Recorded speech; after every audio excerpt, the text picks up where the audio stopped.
Bismillah. Assalamualaikum warahmatullahi wabarakatuh. Alhamdulillah, puji syukur kita ucapkan kepada Allah Subhanahu wa Ta'ala, yang mana dengan limpahan rahmat serta karunia darinya kita bisa mengikuti kembali kegiatan pembelajaran daring pada hari ini. Anak-anak ustazah semoga dalam keadaan sehat walafiat sehingga bisa mengikuti pembelajaran ini dengan sebaik-baiknya. Alhamdulillah kita bisa melanjutkan kembali ya pembelajaran bahasa Indonesia pada hari ini, masih tentang teks editorial. Kalau minggu lalu kita sudah mempelajari tentang pendapat ya, disertai dengan argumen pendukung kan, yang seperti ustazah katakan bahwasannya pendapat yang kita berikan ya, pandangan kita itu boleh bebas kita berikan, tetapi kita harus memperhatikan adakah bukti-bukti atau data yang kuat terkait pandangan kita atau terkait pendapat kita. Nah, bukti-bukti atau data-data yang kuat, alasan yang logis itu merupakan dari rangkaian argumen. Jadi dalam sebuah teks editorial ini hampir sama dengan eksposisi, sama dia strukturnya. Dia harus memiliki argumentasi, yaitu data, alasan yang logis serta fakta. Ya, ini kayaknya kan udah kita pelajari minggu lalu ya. Sekarang kita akan menelaah bagian C, kita akan menganalisis struktur serta kaidah kebahasaan teks editorial. Ya, pahami ya, dengarkan baik-baik ya. Dalam teks editorial memiliki 3 struktur. Struktur yang pertama adalah pengenalan isu. Tapi kalau di teks eksposisi, pengenalan isu ini sama seperti tesis, ya kan? Pengenalan isu atau tesis, ya. Yang kedua ada penyampaian pendapat atau argumen. Yang ketiga ada penegasan. Nah, pengenalan isu. Biasanya bagian pengenalan isu ini dia terletak di paragraf awal, yaitu paragraf pertama. Apa fungsi dari pengenalan isu? Jadi pengenalan isu ini adalah memperkenalkan isu atau permasalahan yang akan dibahas dalam bagian berikutnya. Jadi sebenarnya pengenalan isu ini adalah pengenalan seputar masalah atau topik yang akan dibahas, gambaran umumnya ataupun pandangan penulis terhadap suatu topik yang akan dibahas. Jadi pengenalan isu ini anak-anak ustazah, dia masih pandangan penulis, masih isu. Kalau dia namanya isu, kalau isu itu itu belum tentu terjadi. Masih di kalau isu ya, intinya kalau isu itu dia sesuatu yang masih diragukan, masih belum terjadi. Gitu ya. Nah, kenapa bisa berkembang isu? Karena dia memang isunya itu aktual, memang lagi hangat-hangatnya. Lalu dia fenomenal serta kontroversial. Kontroversial seperti yang ustazah katakan minggu lalu, dia menimbulkan perdebatan. Ya, ada yang pro, ada yang kontra. Maka isu itu terus bergulir. Ada dia media yang dengan sengaja menggulirkan isu itu, terus menggulirkan isu tersebut supaya kita terus mengikuti berita tersebut. Kan ada yang seperti itu kan? Nah, itulah, dan kadang berita yang disampaikan itu adalah berita yang hoax. Jadi isu itu belum tentu kebenarannya ya. Bisa karena faktor tertentu kenapa isu itu terus bergulir. Misal belum adanya belum diberikannya jawaban yang lugas terkait topik tersebut, terkait permasalahan tersebut, ya. Belumnya misalnya. Nah, seperti isu yang berkembang saat ini yang masalah Undang-Undang Cipta Kerja itu kan, misalnya kan lagi heboh-heboh, bahkan ada orang yang sampai demon. Nah, itu kan beritanya masih simpang siur. Nah, dari pihak sana berbeda, dari pihak yang ini berbeda. Itulah yang namanya contoh dari persoalan yang aktual, lagi panas sekali. Dan kalau kita buka misalnya kan media sosial dan lain sebagainya, media elektronik maupun media cetak, itu semua rata-rata pembahasannya tentang yang demo-demo kemarin. Ya, sebenarnya pun kita tidak boleh ikut-ikut seperti itu, ya kan? Nah, itulah contoh yang namanya berita itu fenomenal serta kontroversial. Kenapa dikatakan kontroversial? Karena dia menimbulkan berbagai pendapat, yang mana ada yang pendapat pro, ada pun pendapat yang kontra. Paham ya anak ustazah ya? Jadi pengenalan isu ini belum bisa dibuktikan. Nah, lalu bagaimana ketika isu itu bisa untuk dipercaya, atau tesis ini tadi bisa membuat si pembaca itu percaya memang seperti itu, yaitu kita harus menyampaikan pendapat yang berupa argumen. Jadi argumen ini sebenarnya pendapat anak ustazah, tapi pendapat yang terdapat pada sebuah argumen itu pendapat yang memang berdasarkan data serta sudah dilakukannya pengkajian. Bukan pendapat yang hanya kita bilang Medan itu tempat yang Medan itu Medan itu kota yang indah, kota yang megah, kota yang aman. Itu kan pandangan kita, pendapat kita, ya kan? Tapi harus kita buktikan argumennya. Kalau kita katakan Medan itu adalah kota yang megah, indah, serta aman, kita buktikan. Berapa minim kasus kriminalitas di Medan, itu kita buktikan, itu namanya argumen. Kalau kita hanya sekedar katakan yang tadi ustazah bilang, itu belum dikatakan argumen, masih pendapat pribadi ya. Jadi pada bagian argumen ini dikembangkanlah ya. Ini merupakan tanggapan yang berisi data-data maupun fakta ataupun alasan yang logis terkait isu yang sudah diperkenalkan sebelumnya. Nah, terkait topik yang sudah dijelaskan di bagian isu tadi. Nah, lalu yang ketiga ada penegasan. Pada bagian penegasan ini merupakan simpulan. Tapi biasanya anak-anak ustazah kalau dia di teks editorial itu simpulannya berupa memberikan solusi ataupun rekomendasi. Ya, di dalamnya juga terselip harapan redaksi kepada para pihak terkait dalam menghadapi atau mengatasi persoalan yang terjadi dalam isu tersebut. Jadi biasanya penulis kalau dalam teks editorial itu penulis memberikan harapannya untuk pembaca ya kan terhadap persoalan yang sedang bergulir, atau dia memberikan saran serta rekomendasi. Oke ya.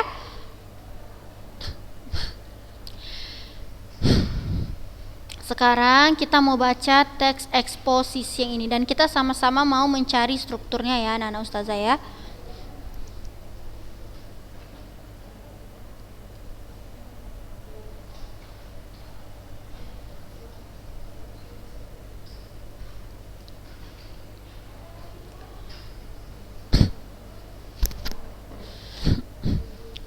Pengangguran makin bertambah. Perlambatan pertumbuhan ekonomi nasional mulai membawa dampak serius bagi kehidupan masyarakat. Data Badan Pusat Statistik menyebut melemahnya perekonomian berimbas pada melonjaknya angka pengangguran yang pada kuartal 3 tahun 2015 ini mencapai 7,56 juta orang. Karena itu, pemerintah di bawah kepemimpinan Presiden Joko Widodo dan Wakil Presiden Yusuf Kala ini harus bekerja lebih keras lagi agar roda perekonomian kembali bergerak cepat. Percepatan pertumbuhan ekonomi tersebut diperlukan untuk menciptakan lapangan kerja baru, sebab saat ini banyak sektor lapangan kerja yang tersedia turun daya serapnya. Salah satu yang terbesar adalah sektor pertanian yang dalam setahun terakhir turun daya serapnya dari 38,97 juta orang menjadi 37,75 orang atau turun 1,2 juta orang. Data-data BPS ini harus dijadikan acuan pemerintah untuk serius dalam menangani masalah pengangguran. Karena kalau perlambatan pertumbuhan ekonomi ini tidak segera diantisipasi dengan kebijakan yang tepat, jumlah angka pengangguran dikhawatirkan akan terus bertambah.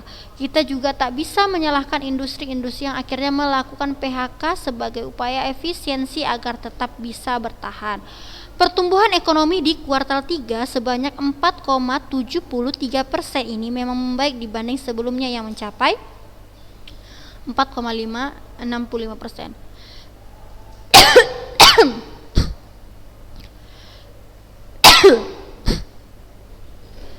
Namun kenaikannya belum cukup tinggi untuk menciptakan tenaga kerja, sehingga pemerintah jangan terlalu hanyut dengan kenaikan harga pertumbuhan ekonomi yang sedikit tersebut. Disinilah pemerintah harus hadir untuk menyelamatkan dan melindungi berbagai bidang industri yang kini sedang megap-megap. Jangan sampai industri dibiarkan sendirian menyelesaikan masalahnya tanpa ada bantuan dari pemerintah. Pemerintah memang sudah mengeluarkan 6 paket ekonomi sebagai upaya untuk memulihkan perekonomian nasional dari keterpurukan. Namun, rata-rata paket ekonomi yang dicanangkan pemerintah merupakan kebijakan yang berorientasi jangka panjang. Hal inilah yang menyebabkan paket-paket kebijakan tersebut belum banyak berperan dalam memperbaiki masalah ekonomi bangsa ini. Paket kebijakan yang dikeluarkan sebenarnya cukup baik, namun karena perlambatan pertumbuhan ekonomi sudah berimplikasi serius pada kehidupan masyarakat, yang diperlukan adalah kebijakan berorientasi jangka pendek sehingga cepat menyelesaikan persoalan yang ada. Selain paket ekonomi belum bisa bekerja optimal, terbatasnya kenaikan pertumbuhan ekonomi nasional juga disebabkan sejumlah faktor lain, di antaranya masih minimnya realisasi belanja pemerintah dan menurunnya ekspor komoditas. Faktor melambatnya ekonomi global memang ikut memengaruhi ekonomi nasional, namun tidak bijaksana juga kalau pemerintah terus-terusan menjadikan faktor eksternal sebagai kambing hitam permasalahan ekonomi bangsa ini. Sudah saatnya pemerintah melakukan introspeksi dan segera merevisi kebijakan-kebijakan yang nilai tidak tepat.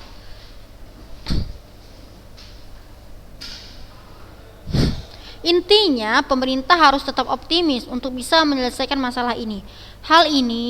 Hal mendesak yang harus dilakukan pemerintah saat ini adalah bagaimana menciptakan lapangan kerja yang padat karya. Hal ini bisa dilakukan dengan memperbaiki sektor pertanian dan merealisasikan proyek-proyek pembangunan infrastruktur. Pemerintah mungkin dahulu masih bisa beralibi ada kendala administrasi dalam pelaksanaan proyek infrastruktur. Namun di tahun kedua pemerintahan ini, pemerintah harus mampu mempercepat jalannya proyek infrastruktur tersebut. Hal ini penting karena sektor pertanian dan infrastruktur bisa banyak menyerap tenaga kerja yang kini sangat dibutuhkan. Selain itu, realisasi belanja pemerintah harus didorong secepat mungkin, termasuk pemerintah daerah yang selama ini sangat rendah penyerapan anggarannya. Belanja pemerintah terutama ke belanja barang sangat diperlukan untuk menggerakkan roda perekonomian. Kita tunggu gebrakan pemerintah untuk menangani membludaknya angka pengangguran tersebut.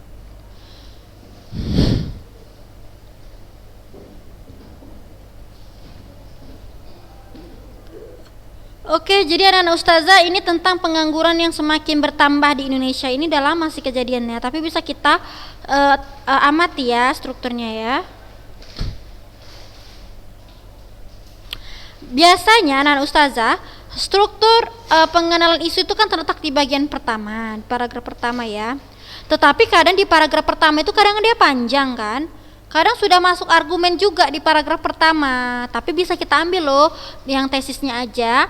Jadi kalau untuk paragraf yang pertama ini, tesisnya itu hanya terletak di sini menurut ustazah. Ini menurut ustazah ya. Karena di sini penulis mengungkapkan perlambatan pertumbuhan ekonomi nasional mulai membawa dampak serius bagi kehidupan masyarakat. Dampak serius, kita kan belum tahu kayak mana dampak seriusnya rupanya. Mungkin ini hanya sekedar pandangan penulis saja. Atau mungkin sebagian masyarakat itu merasa ya masih biasa-biasa aja pertumbuhan ekonomi Indonesia, pertumbuhan ekonomi nasional. Ya, tapi penulis ini beranggapan bahwasannya ini membawa dampak serius bagi kehidupan masyarakat. Ini pandangan penulis.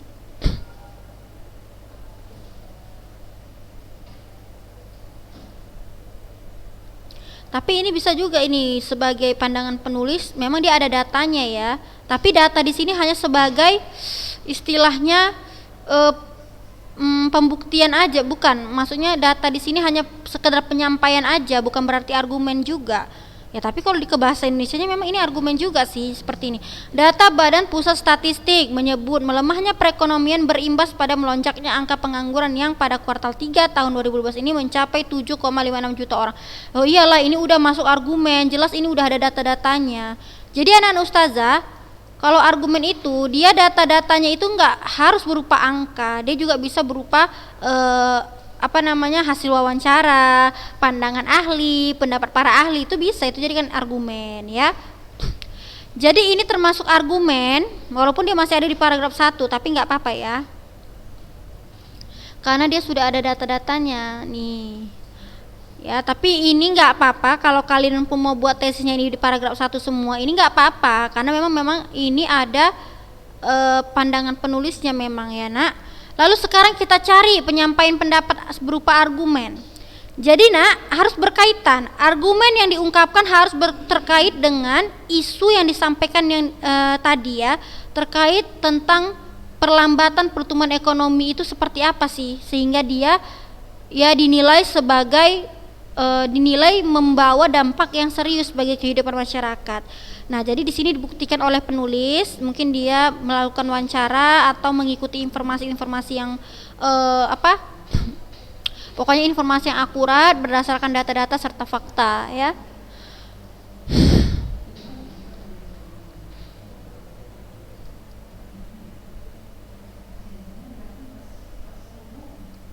Oke ya, kita baca ya nak. Biasanya argumen itu letaknya di paragraf 2, 3, 4, 5, dan 6. Misalnya seperti itu. Biasanya pun pokoknya sebelum penegasan kembali lah ya, sebelum penegasan atau kesimpulan. Atau sesudah argumen itu sesudah tesis dan sebelum kesimpulan. Nah, ini dia contoh argumennya. Percepatan pertumbuhan ekonomi tersebut nih diperlukan untuk menciptakan lapangan kerja baru. Sebab saat ini banyak sektor lapangan kerja yang tersedia turun daya serapnya katanya. Salah satu yang terbesar adalah sektor pertanian yang dalam setahun terakhir turun daya serapnya sekian-sekian menjadi sekian-sekian orang atau turun 1,2 juta orang. Ini sudah termasuk argumen. Lihatlah nah, udah ada data-datanya pun di sini, udah ada alasan logisnya. Kenapa itu dikatakan turun? Dari mana penulis mengungkapkan ya membuat pendapat bahwasannya perlambatan pertumbuhan ekonomi nasional itu bisa berdampak serius bagi kehidupan masyarakat. Karena ada datanya nah, lihat adanya penurunan apa ini? Nih, salah satu yang terbesar adalah sektor pertanian yang dalam setahun terakhir turun. Nah, ada turun dia sebanyak 38,9 juta. Dari data-data inilah penulis itu bisa penulis tersebut memberikan pandangannya gitu ya Nana Ustazah. Ini dia. Nih. Ini namanya data. Data yang berkaitan dengan ini tadi pertumbuhan ekonomi nasional gitu ya. Lalu data-data PPS ini harus dijadikan acuan pemerintah untuk serius dalam menangani masalah pengangguran. Betul, karena kalau perlambatan pertumbuhan ekonomi ini tidak segera diantisipasi dengan kebijakan yang tepat, jumlah angka pengangguran dikhawatirkan akan terus bertambah. Ini nak memang pendapat ya, ini pendapat tapi dia bisa dijadikan argumen karena dia bukan fakta di sini, karena masih ada kata antisipasi. Kalau antisipasi itu belum terjadi naik, masih ancang-ancang gitulah ya. Lalu ada kata khawatir. Khawatir ini kan berupa pendapat, berarti yang berkaitan dengan perasaan kita ya, berarti bukan fakta ya, tapi dia bisa disebut argumentasi karena adanya bukti-bukti data ini tadi ya kan, maka diambillah pendapatnya seperti ini. Kita juga bisa menyalahkan industri-industri yang akhirnya melakukan PHK sebagai upaya efisiensi agar tetap bisa bertahan. Jadi ini nak merupakan rangkaian argumen. Sampai mana ya tadi ya? Sampai sini kalau saya nggak salah.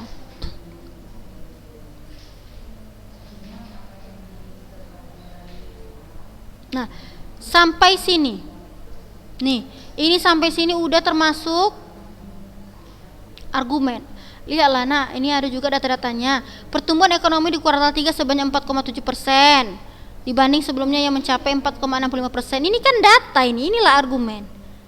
Jadi orang akan percaya dengan, nah kalau kita sudah lihat data-data ini, pasti kita percaya dengan yang dibilang si penulis tadi, bahwasanya memang akan membawa dampak yang serius untuk masyarakat Indonesia. Iyalah pula orang segini banyaknya, inilah data-datanya, ya kan? Nah, di sinilah pemerintah harus hadir untuk menyelamatkan dan melindungi berbagai bidang industri yang kini sedang megap-megap. Betul, pemerintah memang sudah mengeluarkan 6 paket ekonomi sebagai upaya yang memulihkan perekonomian nasional dari keterpurukan. Nah, 6 paket itu kan nggak mungkin lah ya penulis itu asal-asalan menuliskan ada 6 paket ekonomi. Pastinya ini sudah adanya data-data atau pengkajian ya. Namun rata-rata paket ekonomi yang dicanangkan pemerintah merupakan kebijakan yang berorientasi jangka panjang. Hal inilah yang menyebabkan paket-paket kebijakan tersebut belum banyak berperan dalam memperbaiki masalah ekonomi bangsa ini. Oke ya, itu ya contoh dari argumen ya. Pokoknya intinya kalau argumentasi itu setelah tesis lah, udah inilah dia. Nih, ini argumen. Oke, sekarang kita cari penegasan. Ingat ya, kalau dia penegasan ini yang ada dalam editorial itu kan merupakan simpulan. Tapi simpulan ini dia ada solusi yang diberikan atau harapan si penulis terhadap siapapun lah, pembaca, terhadap pemerintah juga bisa. Nah, terus juga di situ juga ada namanya saran, ya saran itu atau ajakan, ya memberikan saran biasanya penulis. Sekarang jadi ustazah rasa ini dia bagian simpulannya di sini. Intinya pemerintah harus tetap optimis untuk bisa menyelesaikan masalah ini. Dari kata harus ini kan adalah kata mengajak, persuasif ya kan. Kalau kata-kata mengajak itu harus pakai kata ini, harus, sebaiknya, inilah. Ini kata harus ini udah sama dia seperti rekomendasi atau memberikan saran ya. Ini. Nah, dia memberikan apa nih? Pesan untuk harapan untuk pemerintah. Nih, hal mendesak yang harus dilakukan pemerintah saat ini adalah bagaimana menciptakan lapangan kerja yang padat karya. Nah, ini dia ini merupakan harapan penulis terhadap pemerintah. Maka ini saya katakan sebagai simpulan. Nih, inilah komentar untuk pemerintahan kan ada juga dia berikan kan. Nih, namun di tahun kedua ada kata harus lagi. Ya, ada kata memberikan saran. Hal ini penting karena sektor pertanian dan infrastruktur bisa banyak menyerap tenaga kerja yang kini sangat dibutuhkan. Jadi si penulis ini ingin memberikan saran lah supaya ya normal kembali lah ya, supaya tidak terjadilah penurunan yang sangat drastis terhadap pengangguran yang ada di Indonesia seperti itu.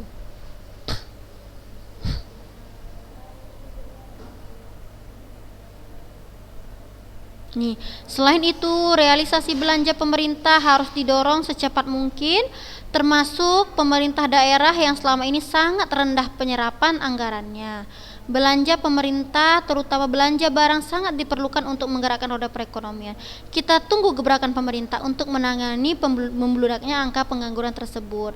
Jadi kalau ustazah pahami bagian kesimpulannya itu hanya memberikan saran untuk pemerintah aja ya kan? Karena kan memang teks editorial ini ditujukan untuk pemerintah sebenarnya, dan kita kalau membaca teks editorial ini jadi terwakilkan lah istilahnya ya pikiran serta perasaan kita gitu ajanya. Tapi memang sarannya kalau ustazah lihat untuk pemerintah. Oke ya, jadi paham ya anak-anak ustazah, nggak susah kok kita istilahnya menelaah struktur ini karena udah tersusun ya teks-teksnya ini, nggak susah kok ya.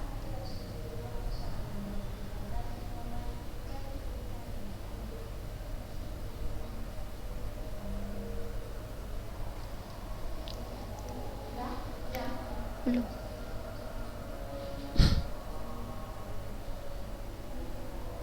Oke, karena tadi strukturnya sudah udah jelas ya, saya jelaskan. Sekarang kita masuk aja ke kaidah kebahasaan pada teks editorial. Jadi dalam sebuah teks editorial itu dia udah ada struktur, pasti dia juga ada kaidah bahasanya. Nah, lalu apa saja kaidah bahasa yang terdapat pada teks editorial? Jadi kaidah yang pertama itu ada penggunaan kalimat retoris. Jadi ingat kalimat retoris ini kayak pernah ya kan waktu di teks anekdot ya kan. Jadi kalimat retoris itu adalah kalimat pertanyaan yang tidak mendapatkan jawaban, kalimat yang tidak membutuhkan jawaban sebenarnya ya. Jadi kalimat retoris ini adalah kalimat pertanyaan yang tidak ditujukan untuk mendapatkan jawabannya. Jadi pertanyaan-pertanyaan yang diberikan dimaksudkan agar pembaca merenungkan masalah yang dipertanyakan tersebut sehingga tergugah untuk berbuat sesuatu atau minimal berubah pandangannya terhadap isu yang dibahas. Dalam teks kado tahun baru 2014 dari Pertamina, kalimat retorisnya terdapat pada paragraf keempat berikut ini. Jadi kalimat retoris itu adalah suatu kalimat yang berisi pertanyaan yang nggak perlu dijawab, tetapi itu untuk menekankan supaya kita sadar aja gitu loh. Contohnya ini ya, benarkah ada kata-kata seperti benarkah pemerintah tidak tahu atau tidak diberitahu mengenai rencana Pertamina menaikkan harga LPG? Ini kan jawabannya nggak perlu jawaban panjang. Kalau udah ditanya benarkah, betulkah, berarti hanya jawabannya ya atau tidak. Jadi ini tidak memerlukan jawaban yang panjang. Paham ya? Jadi ini hanya untuk menekankan supaya kita sadar saja. Benarkah pemerintah tidak tahu atau tidak diberitahu mengenai rencana Pertamina menaikkan harga LPG? Nah, ini nggak ada penjelasan panjang. Kalau kita tanya apa itu LPG, baru kan ada jawaban yang panjang. Tapi kalau ini benarkah, jawabannya hanya ya atau tidak. Bahkan tidak perlu untuk dijawab karena jawabannya udah ada pada teks tersebut, udah ada pada kalimat tersebut. Inilah dia benar jawabannya, ya kan? Paham nggak kalian? Itulah dia retoris. Jadi retoris itu nggak memerlukan adanya jawaban. Betulkah, benarkah, itu kan? Salahkah kalau saya datang terlambat? Ya salah lah, itulah jawabannya, paham kan? Itulah maksud ustazah kalimat yang dinamakan kalimat retoris.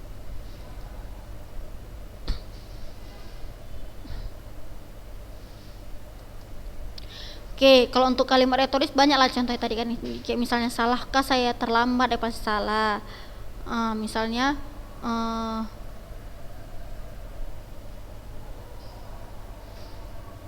pokoknya banyak lah, pokoknya yang nggak memerlukan jawaban yang panjang, dan bahkan sebenarnya jawabannya itu udah ada sih di kalimat tersebut.